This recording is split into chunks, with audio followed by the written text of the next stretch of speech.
Australia has applied targeted financial sanctions and travel bans to two senior ministers in the Israeli government. So let me get this straight. We've banned Israeli National Security Minister Itamar Ben-Gvir and Finance Minister Bezalel Smotrich from travelling to Australia, or as Penny Wong calls it, we have determined that it is important together to send a very clear message. If the message is that Australia and the other countries behind these sanctions, namely the UK, New Zealand, Norway and Canada, can do bugger all to stop human rights violations in Gaza and the West Bank, well, I think Israel already got that message and it was delivered by boat.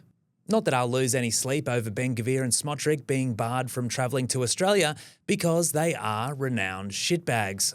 That's Ben-Gvir taking part in a parade through Jerusalem with a bunch of Israeli nationalists who were chanting "Death to Arabs." As for Smotrich, well, he describes himself as a racist, fascist, homophobe, only not in that order. 10 out of 10, no notes.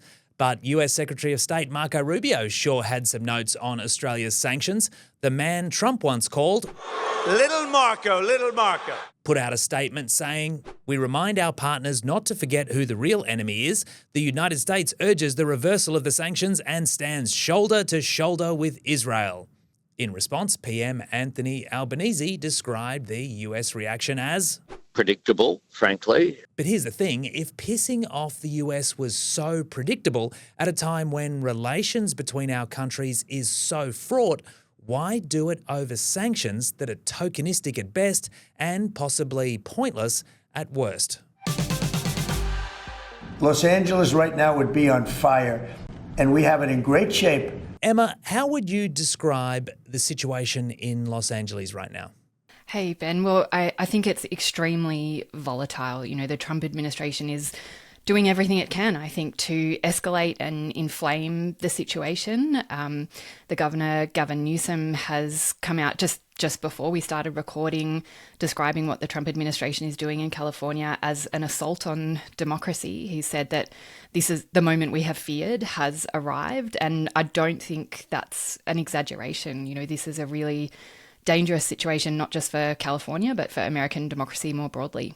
How do you assess, I guess, the legal avenues and precedents at play here?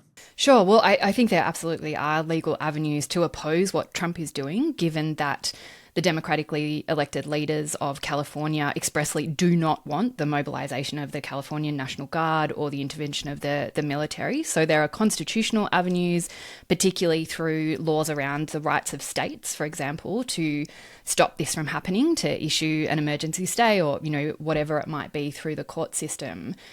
But I think we have to view that in the context of the Trump administration's broader assault on the rule of law in the United States, the way Trump has gone after individual judges, and when it comes to his policy of mass deportation, how he is almost acting in open defiance of court orders, you know, deporting people against stays from courts or refusing to make an effort to return people who've been deported illegally.